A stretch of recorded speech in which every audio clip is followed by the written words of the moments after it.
Hi friends, welcome to Smart Knowledge Hub Daily Current Affairs and GK and Tech News. మన video చూసే వాళ్ళందరూ please subscribe my channel friends. వీడియోని చాలామంది చూస్తున్నారు కానీ ఎవరు సబ్స్క్రైబ్ చేయట్లేదు. Please subscribe my channel. వీడియోని లైక్ చేయండి, మీ ఫ్రెండ్స్ అండ్ ఫ్యామిలీకి షేర్ చేయండి friends. Please support my channel. ఈరోజు తేదీ 19th November 2024. ఈరోజు ప్రధానంగా ఉన్న కరెంట్ అఫైర్స్ అండ్ జీకే చూద్దాం ఫ్రెండ్స్. కాగ్ అధిపతిగా తొలిసారి తెలుగు అధికారి నియమితులయ్యారు. భారత కంప్ట్రోలర్ అండ్ ఆడిటర్ జనరల్గా ఆంధ్రప్రదేశ్కు చెందిన కొండ్రు సంజయ్ మూర్తి నియమితులయ్యారు. 15వ కాగ్గా రాష్ట్రపతి ద్రౌపది ముర్ము ఆయన నియమించారు.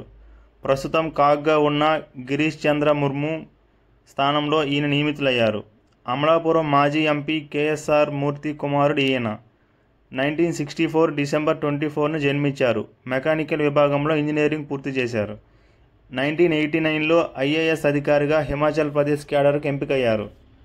2021 సెప్టెంబర్ నుంచి జాతీయ ఉన్నత విద్యా కార్యదర్శిగా పనిచేస్తున్నారు.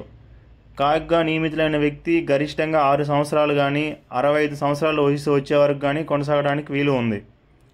జేఈఈ అడ్వాన్స్డ్ పరీక్షను 3 సార్లు రాసుకోవచ్చునని ఇటీవల ప్రకటించిన జాయింట్ అడ్మిషన్ బోర్డు ఈ నిర్ణయాన్ని ఉపసంహరించుకొని గతంలో మాదిరిగానే వరుసగా 2 సార్లు మాత్రమే పరీక్ష రాసుకునేందుకు అనుమతి ఉంటుందని పేర్కొనింది. 19వ G20 సమావేశం బ్రెజిల్లోని రియో డిజనరీలో November 18th, 19th, 2024లో జరుగుతుంది. ఈ సందర్భంగా ఇందులో పాల్గొన్న ప్రధాని మోడీ దక్షిణార్ధ గోళాల దేశాలలో ఆహార, ఇంధన, ఎరువుల సంక్షోభంపై G20 దృష్టి సారించాలని పిలుపునిచ్చారు.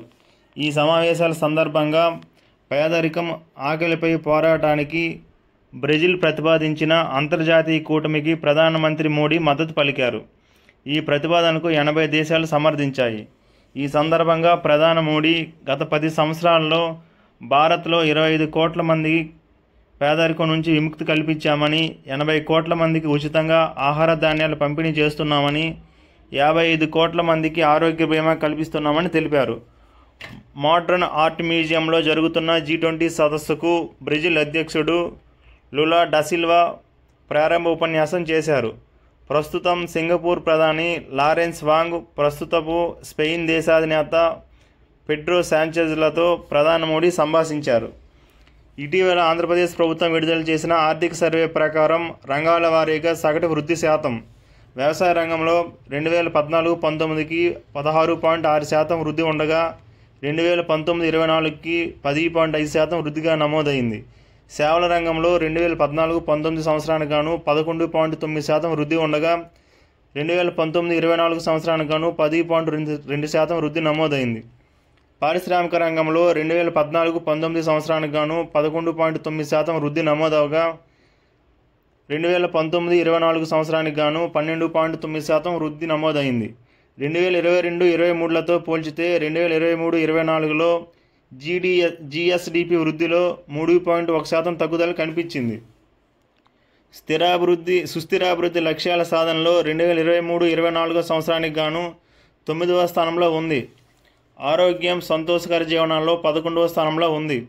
స్త్రీ పురుష సమానత్వంలో 14వ స్థానంలోను, పారిశ్రామిక వృద్ధిలో 16వ స్థానంలోను, అసమానతల తగ్గింపులో 17వ స్థానంలో ఉంది.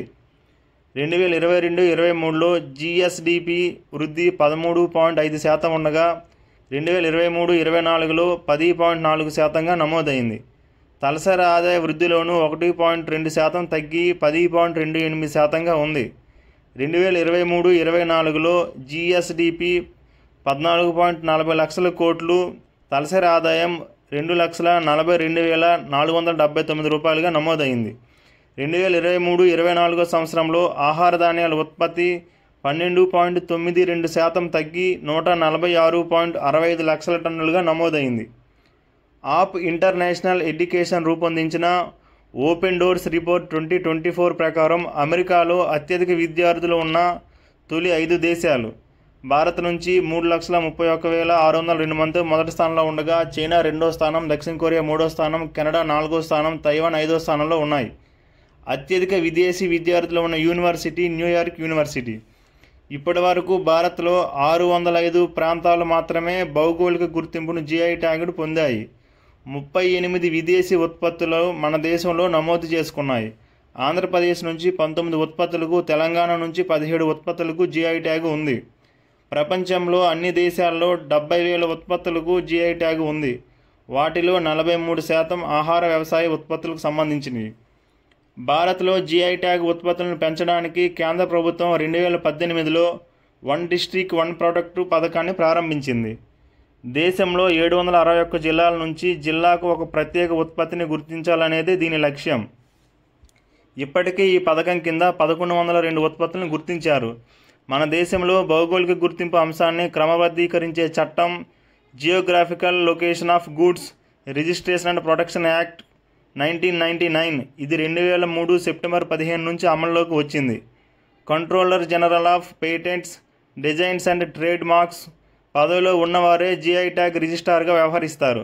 గత ఆర్థిక సంవత్సరంలో భారతదేశ రక్షణ ఎగుమతులు 21,083 కోట్లు కాగా ప్రస్తుత ఆర్థిక సంవత్సరంలో 35,000 కోట్ల రక్షణ ఎగుమతులను లక్ష్యంగా పెట్టుకుంది. ద ఇండియన్ పేమెంట్స్ హ్యాండ్బుక్ నివేదిక ప్రకారం భారత్లో క్రెడిట్ కార్డు వినియోగదారుల సంఖ్య 2022-23 సంవత్సరంలో 8.5 కోట్లు కాగా ప్రస్తుత ఆర్థిక సంవత్సరంలో 10.2 కోట్లుగా ఉంది. మణిపూర్ హైకోర్టు ప్రధాన న్యాయమూర్తిగా డి కృష్ణకుమార్ నియమించాలని సుప్రీంకోర్టు కొలీజియం సిఫార్సు చేసింది. ప్రస్తుతం ఈయన మద్రాస్ హైకోర్టు న్యాయమూర్తిగా పనిచేస్తున్నారు. ప్రస్తుతం మణిపూర్ హైకోర్టు సీజేఐగా ఉన్న సిద్ధార్థ్ మృదుల్ నవంబర్ 21న పదవి విరమణ చేయనున్నారు.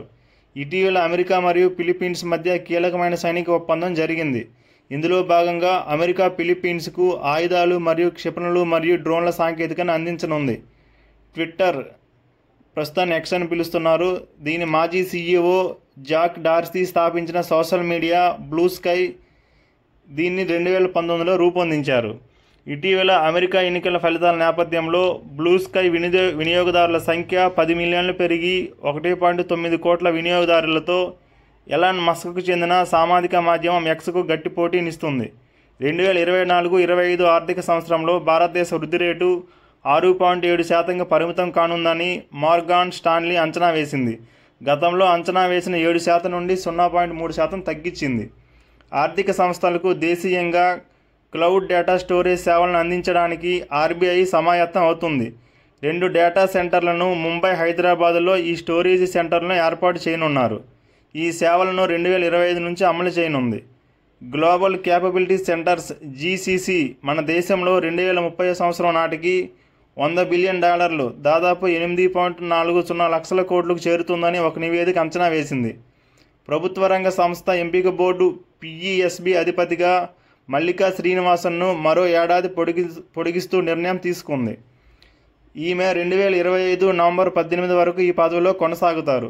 2021 ఏప్రిల్లో ఈమెను మొదటిసారిగా పిఈఎస్బి చైర్మన్గా 3 సంవత్సరాల కాలానికి ప్రభుత్వం నియమించింది. 2024 ఏప్రిల్ 9న ఆమె పదవీ కాలం ముగియడంతో ఆమెకు 65 సంవత్సరాలు నిండే వరకు అంటే నవంబర్ 18, 2024 వరకు ఆమె పదవిని మొదటిసారిగా పొడిగించారు. తాజా నిర్ణయం ఆమె పదవీ కాలాన్ని 2వసారి పొడిగించింది. ఇటీవల భారత్లో పర్యటించిన డెనిస్ మంటురోవ్ రష్యా దేశ ప్రధాని హైడ్రోజన్ ఇంధనంతో నడిచే జెట్ ఇంజిన్ల అభివృద్ధిని స్విట్జర్లాండ్లోని ఈటీహెచ్ జ్యూరిక్ సంస్థ పరిశోధన చేస్తున్నారు. జీశాట్ N2 ఉపగ్రహాన్ని అమెరికాలోని ఫ్లోరిడాలో ఉన్న కేప్ కెనరవాల్ స్పేస్ ఫోర్స్ స్టేషన్ నుంచి ప్రయోగించారు. దీనికి సంబంధించిన ఫుల్ డేటా మనకు ప్రీవియస్ వీడియోస్లో ఉందండి, అక్కడికి వెళ్ళి కాపీ చేసుకోండి.